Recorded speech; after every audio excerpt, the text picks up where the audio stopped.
All right, we're live. RTD Live Talk, Detroit's #1 late night YouTube talk show.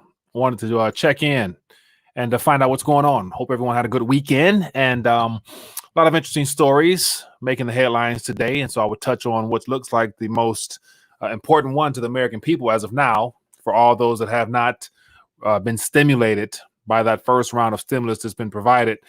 And so it looks like IRS is putting out a deadline that by this Wednesday, so that's approximately 70, well, including the day, about 72 hours, give or take, for people to utilize the new features on their website that get my payment link, trying to get more people that are unbanked into the system to get direct deposited. So there's a big push out here to get the last amount of the population that's unbanked into the system, so that they can receive this first round of stimulus and then also be ready to go for whatever's coming in the future.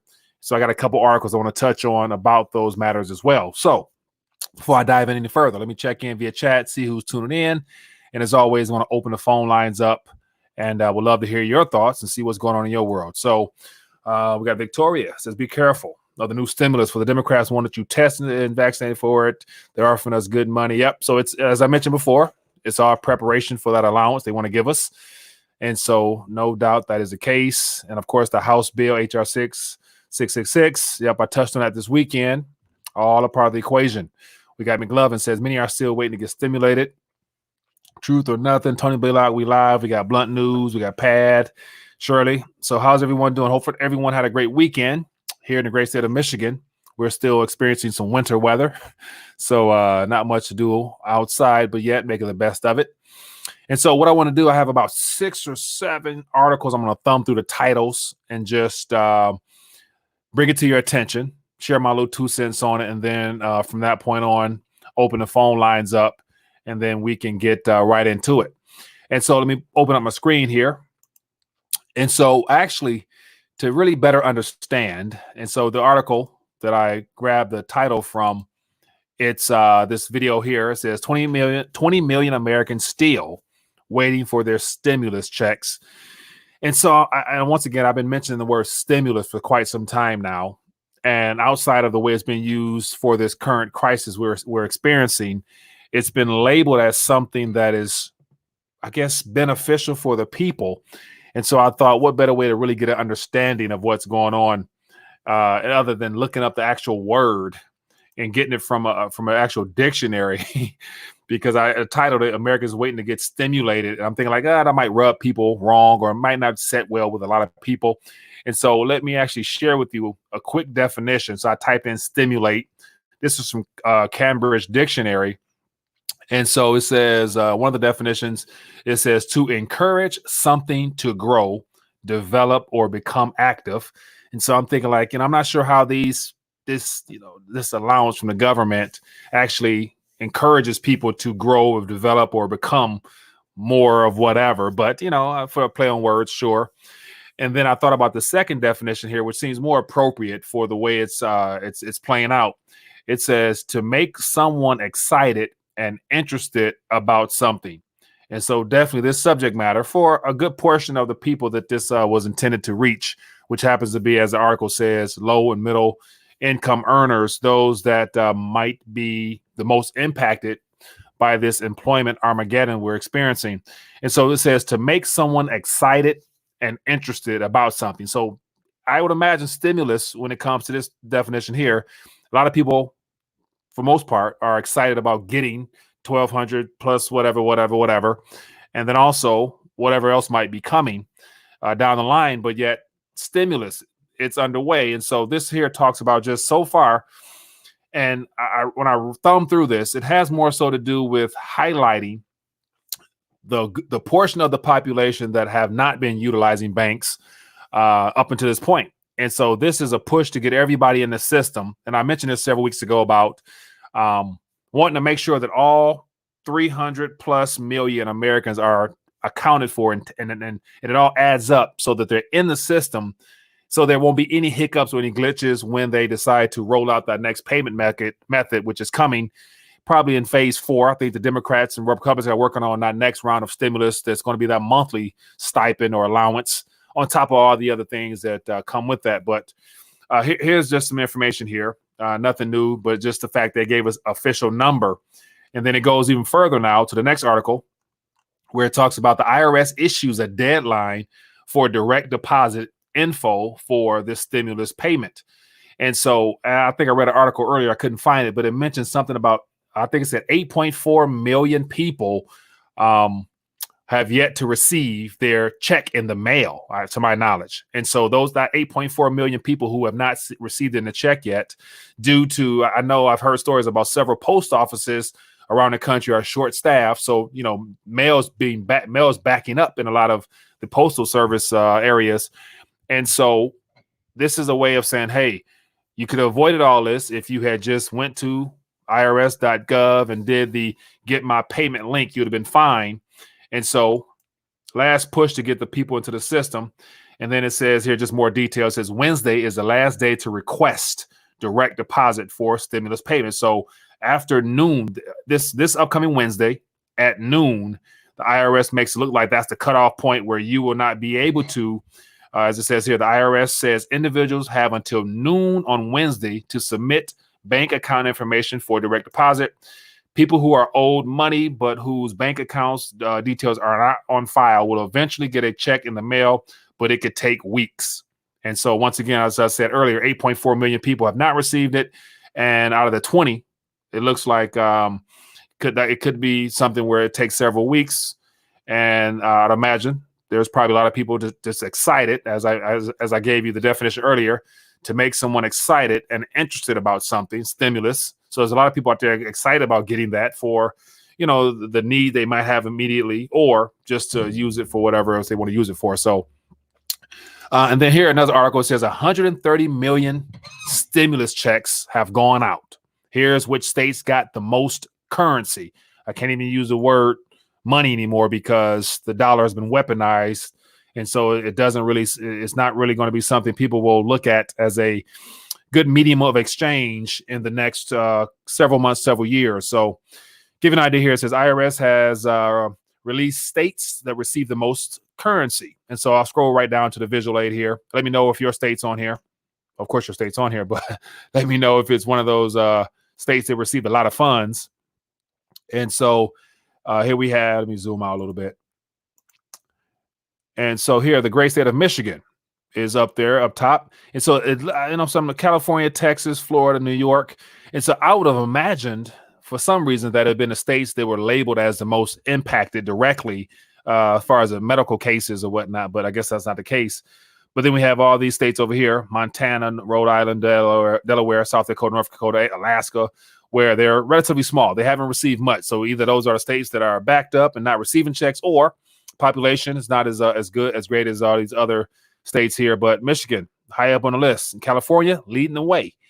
And so just something put out there. And then here's a visual aid of the amount paid per capita.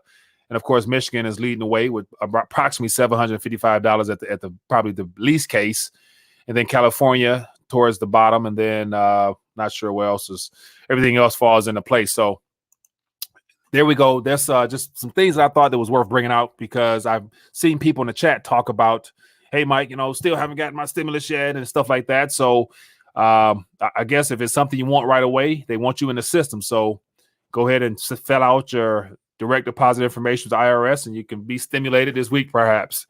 But let me check back in with the chat. And as always, let me actually, if you guys have any thoughts or whatnot, I got the wrong thing here, feel free to ask, and then I'm gonna open the phone lines up. We'd love to hear what's going on and what other news out there that I have not touched or heard about today. We got Daryl from Bloomington, Indiana. We got what else there? We got Flo F Home to see stimulate the mind with knowledge. Very true. And nowadays, for those that are not labeled as essential, or their corporations or businesses are no longer in play, you have more time on your hands to get into some good books and courses or whatnot to stimulate your mind with information that can help better your life. It says, truth or nothing, yeah, the government didn't like my music. Okay. I got mine. Daryl says, I got mine. We got the gentleman in Seattle. We got digitally stimulated. No thanks. It says cyborgs. Man. So I actually want to, jump into some more. Let me actually make sure the phone lines are available. give me a call. Let me know what's on your mind. I'm curious to find out what else is going on, what other subject matters out there. And I have a couple more stories I'm going to touch on and go from there. So outside of the stimulus concept, let me hear. It says, hey, Mike down in South Florida, filed my taxes online and received both my tax refund and stimulus in 7 days. Ryan, you on top of it. Glad to hear you were stimulated on time. Here in Austin, Texas, we are open now. Yeah, and so Lance, man, it's good to hear. I was actually looking at what is it? It's flightradar24.com just to see what activity, flights, where the most activity as far as active flights right now, where they're going. And according to the radar of where flights are being scheduled to take off and land from, everything looks normal, just not as many flights. So yeah, if this Michigan weather doesn't change, man, I'm not sure if I can stick around here much longer. This is horrendous. It says, don't like the contract trash tracers. They are coming to everyone's town. Yeah, that's a whole other ballpark. So right now that bill, HR 666, it was just proposed on May 1st. So basically a week and a half ago. And of course, politicians never truly actually read anything from beginning to end. They more so respond according to what they're told to do by their constituents as well as their backers and all that type of stuff. So I wouldn't doubt if that thing is passed relatively quick, and they would probably want to have all those entities out there testing, whether it be schools, recreation centers, you name it. Definitely by the middle of summer, it would be my opinion, because they would like to have relatively everybody, if possible, tested heading into the fall. And then also, I'm curious to get your thoughts, because I was actually watching some sports stuff about universities and schools and amateur sports, professional sports, and everybody trying to get sports up and running, basically getting the entertainment sector back up and running. But yet it's one of the things where the mainstream media and the medical professionals are still going to be preaching that social distancing. So I'm not quite sure how you can have an effective season of actually having the full spectrum of sports, where half of sports is based upon the fan base. The fans make up the complete experience of actually playing the sport. I couldn't imagine it being fun playing a basketball game with nobody in the stands and it having that competitive nature of playing for something outside of just a championship or money or whatnot. So, my apologies. I apologize for that. Let me get the number up here. So yeah, phone lines are open. Give me a call. So I'm trying to just figure out the new format, of which I want to go approximately 10 minutes or so, sharing some top stories, and then just open it up, get your thoughts on those stories or whatever else might be out there. So give me a call, or just ask a question in the chat, and I'll definitely touch on it. Let me make sure the ringer's on so I can hear if you do call. All right. So it says baseball is a tragedy this year. Yeah. So that's another thing. So what do you guys think? So how will this play out this summer? With football and then baseball, and then we got basketball, and the NCAA, to me, in my personal opinion, is pretty much obsolete these days, because with the way sports is transitioning into a pay for play type of thing, I'm not sure many people actually care about the academic side of things, especially if you're a college athlete on a scholarship. Hello, caller. What's your name? Where you calling from? Hey, Mike. It's Matt in Nashville. Matt in Nashville. How you doing, my friend? What's on your mind?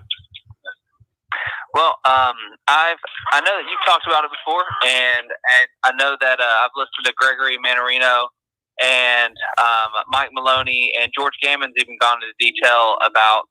He interviewed somebody that talked about negative rates, and apparently there's some type of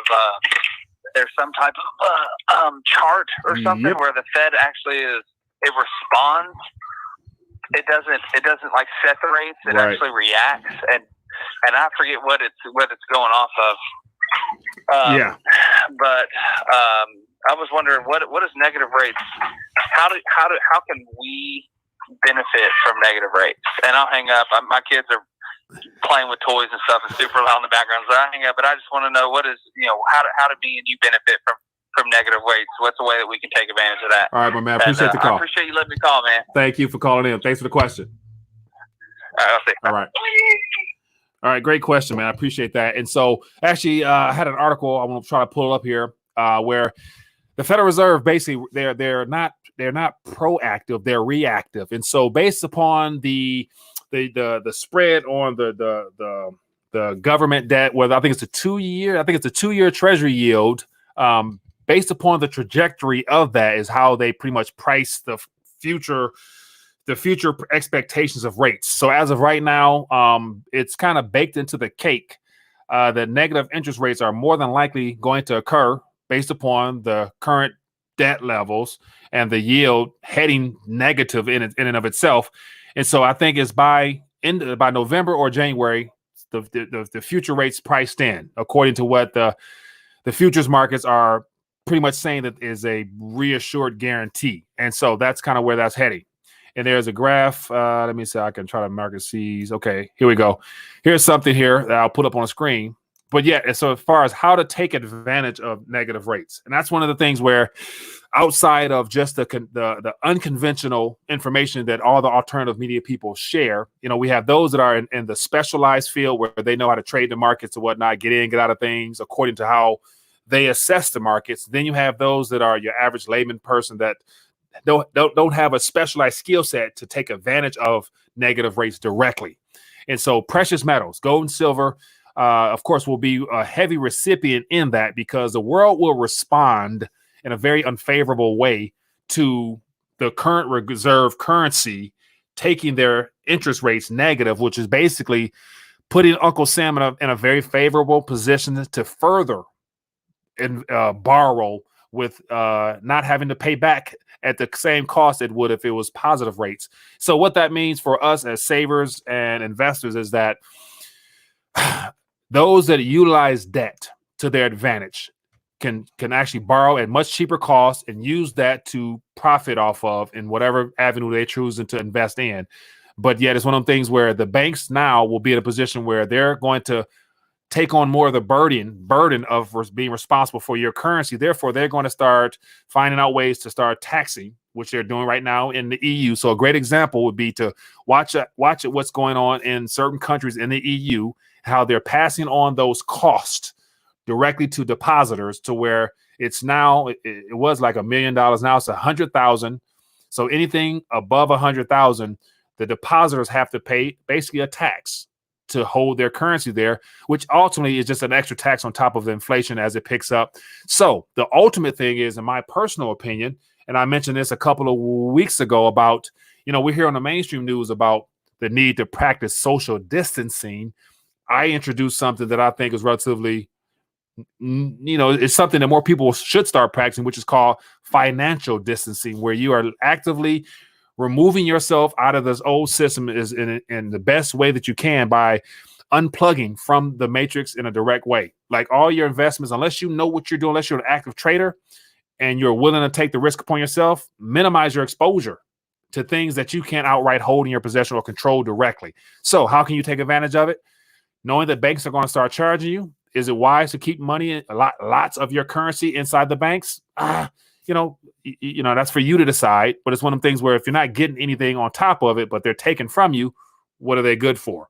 And so precious metals, of course, I think, and even from Jim Willie a couple of weeks ago saying that gold between now and the time the Federal Reserve really abuse their privilege as a reserve currency, gold and silver will be doing very, very pleasantly in the next couple of weeks, just because the world will have to run from the U.S. because of the fact that they're going to continue to borrow even more now when rates are negative because they don't have to pay back as much. So it benefits our government. Therefore, you can expect a lot of activity in the precious metals markets. And also, for those that are into speculating, the cryptocurrency sector, of course, will be a recipient of this negative interest rate. So hopefully that helps you, my friend. But here's an article here. It said Fed funds futures market sees negative rates by next April. And that's to be very nice with it. I would imagine it sees negative rates by April, but based upon the response of the Federal Reserve as the economy crumbles, that's going to be sped up to where it might end up being ended this year. So here's an article here that I would encourage you to read that could definitely help if you are interested in finding out more about that been priced in the future. And so I appreciate the call, my friend. It says, we got Lance says, looking into HR 748 CARE Act was written back in 2019. Lance, good point. I think last week, one of the videos I did, I mentioned that because one of the other commentators brought it to my attention and I actually went through it a little bit. So yeah, it's interesting. Like in my personal opinion, also thanks for the super chat, my friend. None of the stuff we're experiencing now is new. It was all a part of an agenda well before now. And so, as I mentioned several months ago as well, all these acts and bills they're nothing new. Don't be fooled in thinking your representative actually sits down with a keyboard and they actually type this stuff up. They don't. This stuff is already in a file drawer inside of a cabinet prepared by the very same institutions that will benefit the most from it. And so all of this right now, all this health scare stuff stands to benefit the pharmaceutical industry because you have more than 100 plus pharmaceutical companies right now racing for the V word to provide for the world because all the governments around the world will have to buy that V word, which means that's a multi-trillion-dollar payday for whoever can come up with that V word. But the truth is the V word is already done because whoever concocted this current health scare by, scientifically formulating this bioweapon, they already got something for it. And I believe, we already talked about who that entity is. So nothing new here. But how can we navigate around this is what I want to try to get into. So I said SD bullion, but they're almost out of silver. Yeah, so that's another thing. As I mentioned, even talking to Andy Scheckman a couple weeks ago about there's going to come a day where the mines are shutting down. And here's another thing.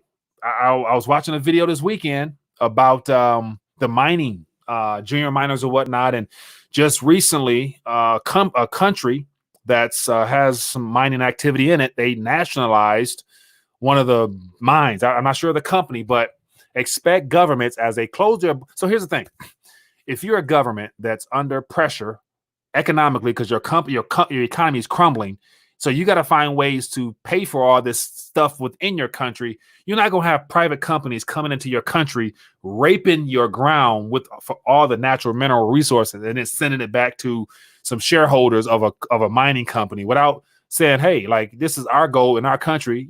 We've taken over this. So that's going to cause a major problem because a lot of people, there's certain jurisdictions that are more secure than others. But when stuff hits the fan the way that it might, I expect all those mining companies to have some real issues. Therefore, mining stocks and all that stuff could be problematic. So it's one of those things where if you don't hold it, you don't own it. And if you don't own it, you're going to be mighty pissed if you can't get what you think you own out of it. Hello, caller. What's your name? Where you calling from? How you doing, Mike? Low blood pressure, Corpus Christi. Corpus Christi. How you doing, my friend? What's in your mind? Good. I want to talk about the debt and all this kind of thing. Mm-hmm. Look, this is my strategy. How long do you think till the hyperinflation and things start skyrocketing? Man, I think it's going to be some time. I don't want to even throw out a time frame, but it's going to be some time. I don't think it's going to be like next week, next year. It's going to be some time. Okay, you think it's more than 2 years? I would say I would be more comfortable with saying 2 years in, a couple months. Yeah, so let's say 2 years. Okay. I think it's going to be sooner. Okay. I would say maybe, I'd say like 9 to 10 months, But anyway, this is my strategy. Yeah. Get every single credit card you could find with 24 months no interest, 18 months no interest. Max that thing out, buy gold, buy silver. Just max it. They say, what's in your wallet? And you're going to say nothing, because, credit cards, they make the money out of nothing. So, nothing's in your wallet. Yeah. But anyway, that's my strategy. What do you think about that? Yeah, I remember you said that a couple of months ago. So I imagine you've been doing that since then. So that's your strategy. I'm not an advisor, but if you think it's going to work for you, then so be it. But the question I want to throw out there is how many credit cards are you willing to take on before what? I got a few. Look at this, Mike. Uh-huh. Look, this is the way I think. Okay. Say we go whatever the time limit is on the credit card, now we have to start paying interest. You can do two things. You can liquidate and you lose your premium, Mm-hmm. Big deal. It's not that much. Or you could just jump from one credit card to another credit card, and because we all know it's going to happen eventually, You're right about that, man. That's what I'm doing. You know, and if you can, look, this way, I got not a second mortgage, but I refinanced, you know. Mm-hmm. I paid off some bills, and all they did was bump up my payment. I think it bumped it up $90, you know, for 30 years. By the time inflation hits, you know, I'm going to be making money. But the thing is, you got to put it into gold and silver, you know. If you don't do that, then you're screwing yourself. Yeah. Now I understand the importance, and so like I mentioned before, we're at a point where you might want to consider getting as much value or bang for your buck out of the system as you can. I personally am not one that will really go out and go that particular route, you know. So I think as of right now, with what the government's going to do and what they're setting up, they're going to look to provide more than enough currency for people to so-called live with, that could be extra on top of whatever else you do out here that can help you also get your weight up. So, you know, I don't necessarily have to go out and rack up debt, because the government's going to fund my stacking as well at some point. So, you know, I'll take that and run with that, because my belief is, you won't need as much as most people probably out here trying to get in a hyperinflationary environment, because it's going to be repriced in something else down the line anyway. It's not going to be priced in dollars the way we know it. So a little bit of weight will go a long way as we get through this chaos. But that's just the financial side of things, not to talk about all the other stuff. So I don't think you'll need that much weight, because majority of the world has no weight. Yeah, I just wanted to say another thing. You know how I bet they create money out of nothing? We have the same power, Mike. Yeah. Go get yourself a loan. Go get yourself a credit card, non-secured. That's making money out of thin air. Yeah. And when you have, and what are they gonna do? Come cry to my house, send me a certified letter that I have to pay them back? Don't pay them back. Yeah. They can make it up. You can make it up. What they can't put you in jail over owing money. It's a civil matter. Just say, I'm sorry, I don't have it. What do you want me to do? And, you know, just keep it gold buried in the backyard and don't tell nobody, you know. Well, hey, man, I appreciate you as always. Yeah, I'm telling you, everybody has a money machine. Just go print it and get gold and get the, okay, all right, Mike. All right, well, man, have be a good. great night. All right, thanks for having me on. Bye. Oh, man, always good, man. Yeah, so so I saw in the chat there, somebody mentioned about, you know, silver going down to 10 before it goes back up. So Death by Debt says silver will hit $10 before hitting 20 again. And no doubt, you know, the spot price of silver could probably go down to 10, but here's the thing. No coin shops, no bullion dealers, the mint, even the mints. Like, you know, if you go to the mint right now, the mints is costing the premium is what's going to be a killer. And so the price of silver can go down significantly, but to actually get some in your hand, the premium itself will far surpass anything that will be considered cheap. And so let me actually pull this up on the screen here. So this is the catalog for the usmint.gov. And so for those that don't know, money comes from the mint, debt comes from the Fed. That's one of the easiest ways of looking at it. But just look at some of their catalog here and the price that it will cost to get yourself something freshly printed and delivered from them. And so just looking at this first thing here, it says the New American Buffalo. So right now, the actual gold price is what, like maybe $1,700 or give or take. I'm not even sure what the spot price is right now. But to get this particular coin in your possession, it's $2,300. So that's $600 or $500 or whatever the spot price is now over. So that premium there is always going to be there. And so if gold was to crash down to $1,000 right now, it's still going to cost you $2,300 for that coin. So the price you go to pay when it's time to check out, that's going to continue to go up regardless of whatever the spot price that they're going to eventually lose control of anyway. So that's just my 2 cents there.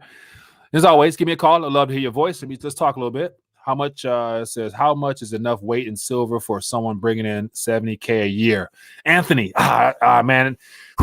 So that's a great question, but yet it's one of them things where everybody's case is different. So that $70K doesn't factor in your standard of living, you know, any debt, bills or whatever, you know, so because that $70K, you could be living high on a hog or living check to check with that $70K. So it's one of them things where it's more so your lifestyle now and what type of lifestyle you might want to have in the future and what you can sacrifice now.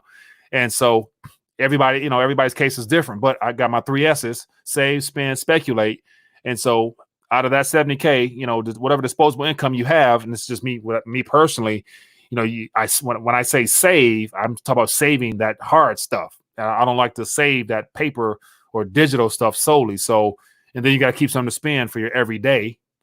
And then you got to speculate something you play with that you can lose. If you lose, it's fine. But if you hit it big, you know what I'm saying, you'll be even happier. So, but yet, the reason I say it will not take much weight is because out of 300 million people in this country, maybe less than 2%, 3%, or whatever statistics are out there, actually have some physical that they can get a hold of or have access to actually use as a hedge against any type of losses that they could face on the paper or digital side. So that's why I say when stuff hits the fan severely, most people right now are not really concerned about getting weight. They're concerned about getting that stimulus check, as I started off talking about earlier. So yeah. 42 ounces of gold. What does that mean? Oh, so that's what you can get for. I'm not sure what that's about. It says, don't worship the golden calf. Submit, worship God. Satan's word is an illusion. Wake up. Derek, good stuff, man.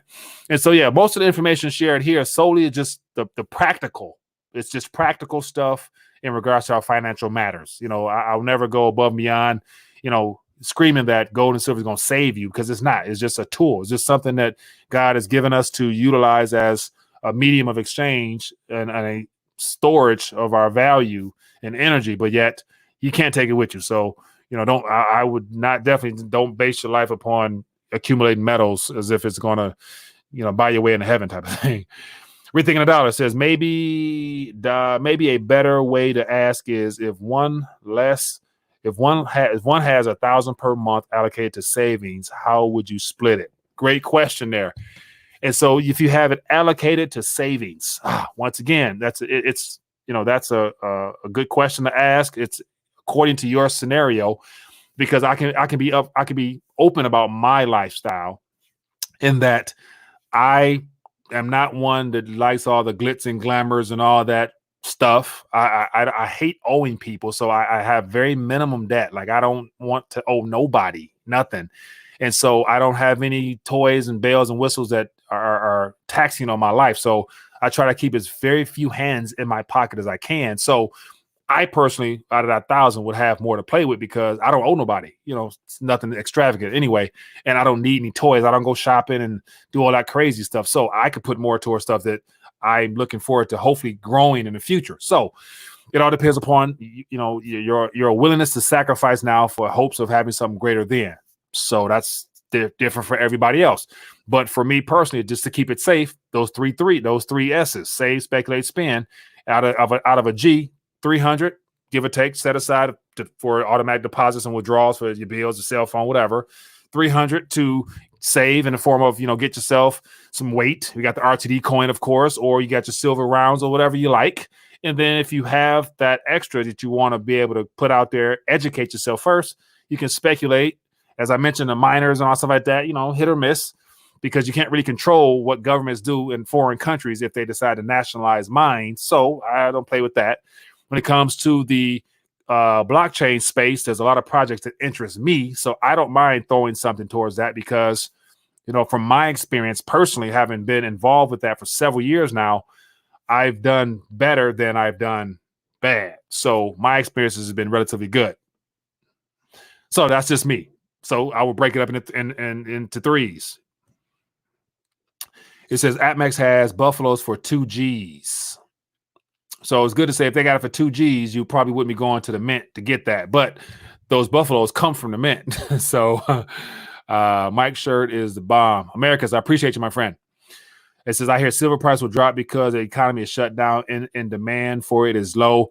Lance, I would imagine the demand for silver is not necessarily low. And so, that I would, because if the inventory for most of the popular bullion dealers is running low or they're scarce, and it's more so scarce, even Lynette Zhang and Andy Sheckman mentioned that the silver and gold might be there, but it may not be you may not have an assortment to pick from the way that you're used to, where you can go look online and have a long category or catalog of coins. You got all these mints, whatever. that might be a problem. And so you might just be able to get whatever you can find, which I think will eventually come. Because as I've always mentioned, we're, we are 60 days into the official national emergency that was declared on the weekend of March. I think it was the 15th, March 15th, I think. So, but once again, this is just the beginning. Like, everything we experienced the last 60 plus days is just the beginning. Like it, in my opinion, it hasn't really started yet. And let me actually share some articles with you that would kind of, hint at why it's not really we're not really in full-fledged crisis mode the way that, let me see here. All right, so here's something. So here's some things that should be concerning. And so here's an article here. It says, Americans struggle to tap home equity amid this current pandemic. And so we have more people now looking to take advantage of having a little bit of a cheaper rate for their home. But yet here's one of the things that the real estate market, in my personal opinion, is about to experience. So, so I would encourage you guys to watch Reggie Middleton, who's been on the show before. He's done the daily documentations about what's happening in New York. And I think New York is a great case study of what's going to happen, because if people don't consume, businesses can't pay their bills, employment, people who are concerned with their working or not being able to work, what's the chance of they going out and buying a house? Anyway, hello, caller. What's your name? Where you calling from? Hey, this is Nick from Las Vegas. Nick from Las Vegas. How you doing, man? Give me some good news. Las Vegas.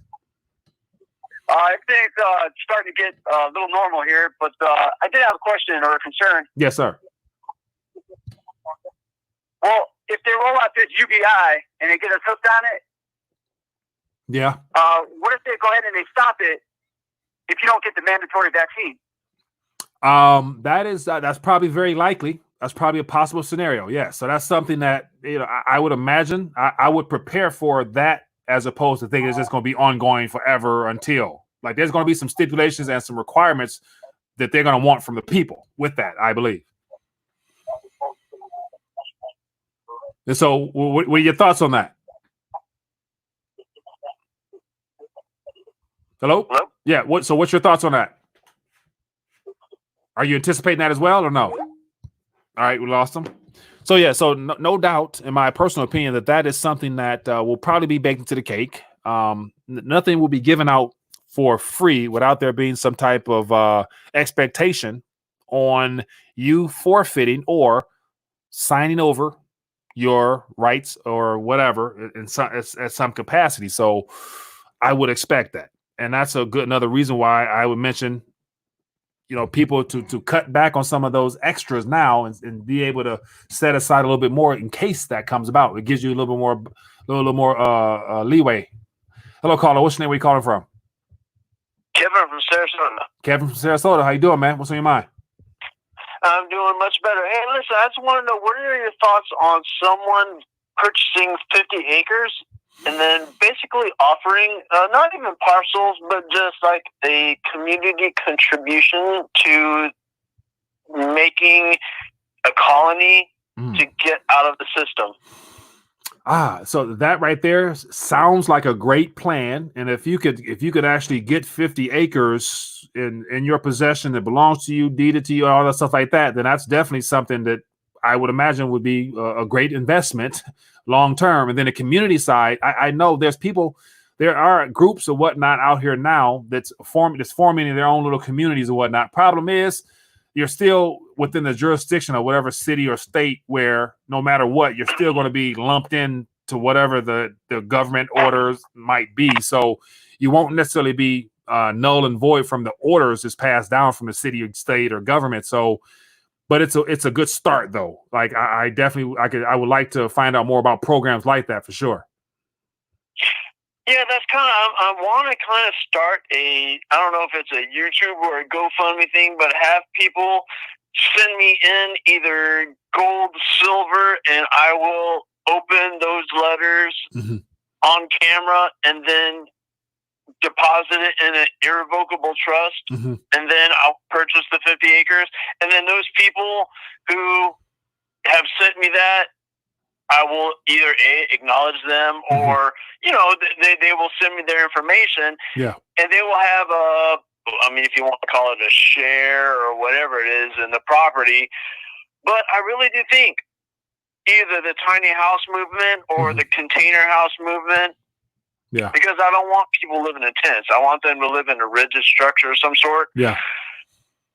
But the only thing I would have a problem with, I mean, I wouldn't have a problem with the whole, because I'm a vegan, but I will raise goats and chickens to get the protein and the eggs that we need, and, you know, and alpacas to get whatever we need, literally to start anew.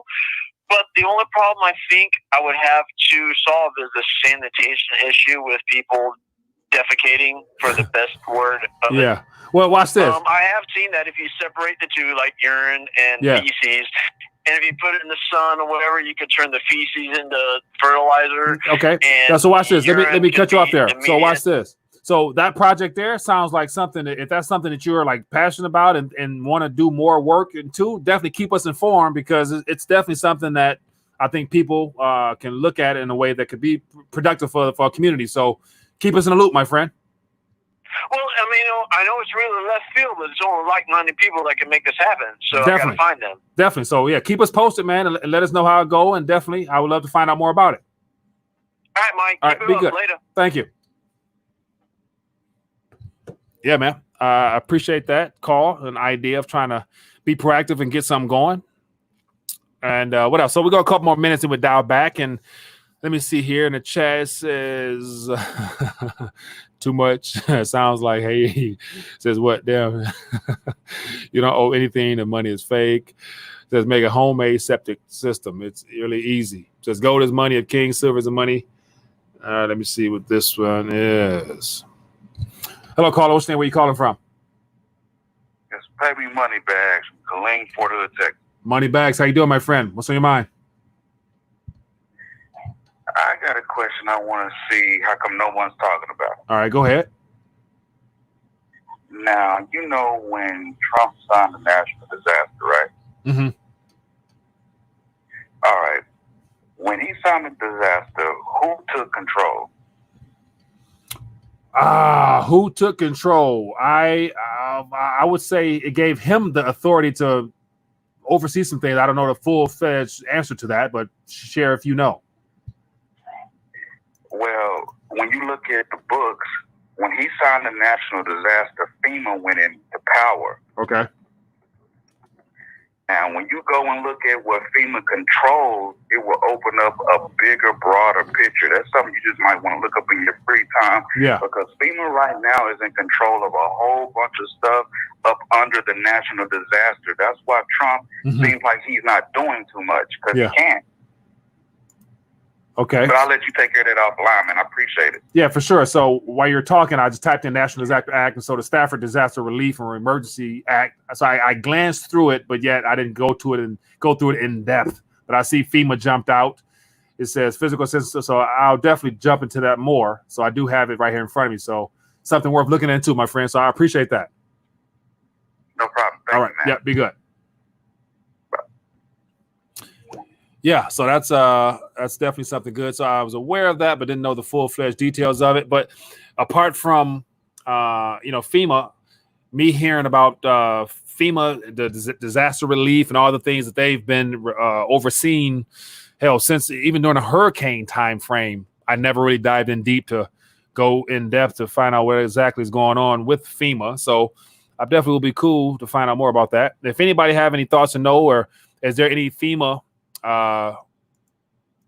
any activity from FEMA happening in your neck of the woods, I would be curious to find out. So yeah, definitely let me know. I'm gonna keep this up here and I'll dive into it later. It says U.S. land of the free, home of the debt slave. Maybe corn was brought from your okay. Second harvest is real talk. How long was the Production Act? How long was the Production Act good for? Production Act good for? I don't know what that is, Mr. Blaylock. Says Dollar Mike, what's our favorite gov issue? Silver coin. Oh, I'm Silver Eagle, man. Silver Eagle all the way. For me, it's just something about silver that it's the people's money. Like I've read a lot of older books about just how silver prior to 1873, how silver it's always been and always will be And even more so, I'm excited to see all that talk about the technological advancements that they've come up with in using silver. So if all that stuff turns out to be real, silver will be extremely important. And of course, you got people to talk about, mining the moon and stuff like that. And silver metal will be obsolete once they, whatever. That's going to be a long time for that, in my personal opinion. And I think the powers that be, they're not ready to get rid of gold and silver, or especially gold as a national central bank type of wealth storage. Hello, caller. What's your name? Where you calling from? My name is Keith. I'm calling from Las Vegas. Keith from Las Vegas. How you doing, my friend? What's on your mind? I'm doing all right. I just had a question about gold and silver. Okay. So when we go full on digital, how hard do you see it being to actually acquire gold and silver? Man, great question there. And I think there's a lot of factors in between all of that will probably play into being able to still be able to buy metals actually from like bullion dealers, coin shops. And so I'd imagine there'll be some type of, national legislation or something passed that would probably make it very hard, if not probably impossible, to actually go buy it from someone the way that we have done up to this point. So that's a possibility there. Or you have people to say that, gold and silver will be used to back up initially the next currency, the physical currency, because there's going to be two currencies according to several people: the digital stuff for the people, something physical that governments will operate with amongst themselves, which will be commodity backed. So I would imagine, man, like, the digital stuff will be meant for the people, and the physical commodities like land, like oil, all the things that's in the ground, governments will probably put together some basket to use amongst themselves to establish trust. Exactly. So it's gonna be interesting to see how it plays out. But there's always going to be people who understand the value of the metals, to where barter amongst individuals out and about in public will be, will still be there, I'm sure, without any type of legal, issues, I would assume. Right on. All right, man. That was it. All right, my man. I appreciate the question. And of course, this is just my opinion, so we're gonna find out, of course. But I don't think they can really keep people from getting their hands on physical weight, just by actually bartering it from one another. So, but we'll see. We'll see. All right, man. Take care. Appreciate you, man. Great question there. It says, what about silver not considered a monetary metal like gold is? Mr. Rocky. Whether it's considered a monetary metal or not, that's to be argued amongst governments and banks. So I don't, I know that the industrial and the monetary properties of silver makes it something that I personally see value in. And I'd imagine there's a buku others out there that also sees that twofold value proposition with that particular metal, to where I don't think there's always going to be a cost to get. So here I got 5 ounces right here. So to get this 5 ounce here between me and you, this is always going to cost somebody something. This will never go to zero. It is mathematically, in my personal opinion, it's mathematically impossible for this to go to zero in this current environment. Now, if they land up with some silver and gold on the moon or something like that, then that's going to definitely cause some issues. But I don't see that no time soon. So there's going to always be a cost to get something physical in your hand. Now it's a matter of what the free market prices it as, and what do you actually price it in? Because within the next 5-10 years, we're not going to be pricing things in dollar terms. So that little signal, the little S with the line in between, that symbol for a dollar, I probably want to say that's going to change within the next 5-10 years. Like that symbol will not be the same moving forward. So I don't know if that answers your question or whatnot, but silver ceased being a monetary officially in 1965, according to the banking system officially, yes, by the Coinage Act, made it to where you could no longer redeem silver certificates for physical silver and vice versa. But yet, once again, that didn't take away the monetary importance of it. Like that, basically, it took the government off the hook from being able to redeem those notes for silver. But right after that time, when silver went into hiding, it became more valuable, because think about this. Let me pull this up here. So let me see there. This is one chart that I love bringing up because it's one of those things where, let me see here. It shows you the nominal value behind an ounce of silver as well as an ounce of gold. And so here is a chart here that shows the nominal price of silver over the last 100 years. So I'm going to remove and adjust it for inflation and just show you what it would cost if you just use pure paper to go out and get one minus inflation. So in 1965 is when the peg broke. So say around here. And so 1 ounce of silver or a silver Morgan Eagle or Morgan was about $1.30-ish, just the actual 1 ounce of silver. Once the peg was broken or the government defaulted to the people, basically what it boiled down to, the government defaulted to the people redeeming those papers. Look at what happened since then. So since 1960s, look where we're at now. Silver has gone well up to where you will never spend just one single piece of paper for an ounce of silver ever again, more than likely. But you see the price of silver back in the day where they had issues with it. And so that's why it was a lot easier for them to break the peg because, people really found value in silver. And so now here we are today. Spot price for whatever it is $14.96 according to this. I don't know what this is in April, so it's a little old, but we get the idea that if you would have if your great grandparents would have held on to all that silver in 1965, 66, and kept all that and went out and got more, that would have been a great retirement type of ordeal for them because they could have really been better off now than parking $100 in paper in a bank. Of course, adjusted for inflation. So just this right here shows you the historical aspects of how this chart here priced in dollar terms can only go up here. So right now, all-time high, according to this, not adjusted for inflation, was $41 or whatever back 2011. And so we still have a lot more room to grow to where there's going to always be some value that people will be willing to exchange for when it comes to silver. So we'll take the last call here, and then we will dial back for this evening. Hello, caller. What's your name? Where you calling from? Hey, this is Pay Me Money Back from Killeen, Texas again. I got another question, but this is about silver. Yes, sir. Go ahead. Now, this is for all the silver holders out there. I want y'all to listen closely.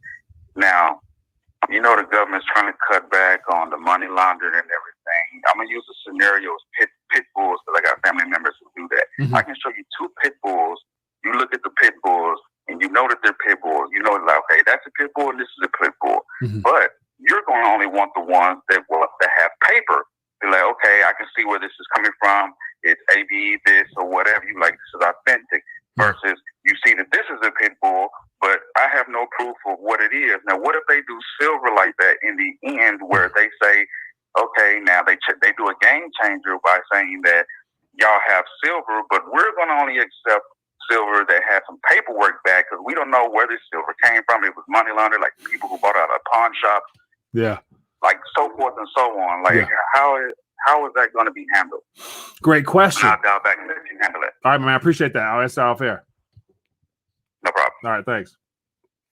So great question. And once again, I don't have the exact answer, but one thing I do know based upon history is that government issued coins. It's like baked into the cake. Like I wish I could find it's what is it? It's the it's the United States Code where I can't think of it offhand. Let me find it. But United States Code something or another that gives the stipulation for money in of itself. So the coins issued by the United States Mints, they are the people's money. They are so it's one of the things where unless they do redo the Constitution, rechange a variety of laws, I don't see our government going through. Which never say never, but I don't see our government going through the headache of going that far out to really hinder the public from holding metals just because majority of the population don't have it. So I don't see them going above and beyond because, as I mentioned before, out of 300 million people, only 2, 3, 4, 5% of the population know what money is in regards to it not being fiat currency or government issued debt instruments. So with that being the case, I would imagine Silver Eagles and anything coming from the United States Mint, like always, it belongs to the people. Now we can go back to the confiscation and after the Great Depression, where people were instructed to turn in their gold, government issued gold, but you were able to keep jewelry and precious and family heirlooms and stuff like that. So there's always going to be something they can try to throw in there.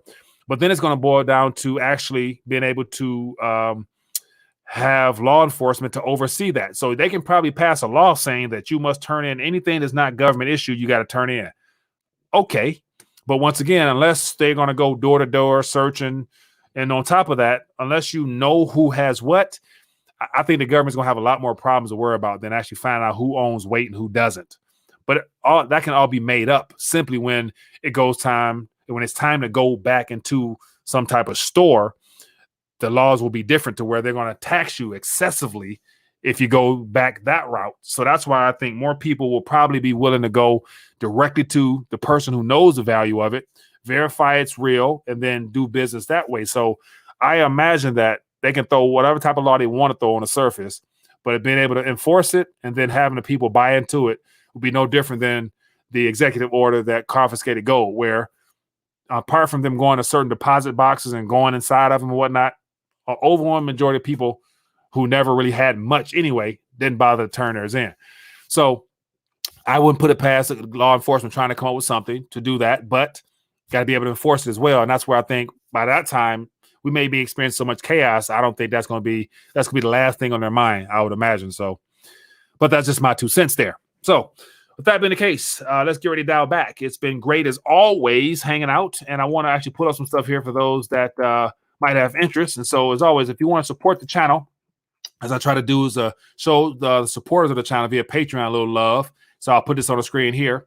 And so if anybody wants to be a blessing to the channel, become a Patreon, feel free to go to the Patreon /RTD, information down below, and you can become a Patreon, get your information put up here.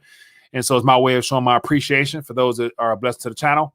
And then also we got the chat at the website as well. I want to encourage you to get connected with us after here. If you just go to rethinkingdollar.com, scroll down to the bottom, and you'll be able to see, click the link here, and you can log into the chat, and let's continue the party over there as well. So other than that, it has been great hanging out this weekend. I want to encourage you, for those that are new to the channel, here's 4 ways that I think is very comprehensive in nature to be able to understand how to unplug, awakening, awareness, analyzing, and acting. So those 4 things are my little methodology there for helping people better understand what's going on. Article 1, Section 8. I appreciate that, Rob B. Section 10. Okay. So yeah, so that's the information there. But other than that, people, that's all she wrote for tonight. Be blessed, be safe. I'll see you tomorrow. And tomorrow I have an interview, so I'm gonna post that up tomorrow. So it's gonna be a good one. So be blessed, be safe. Enjoy your night.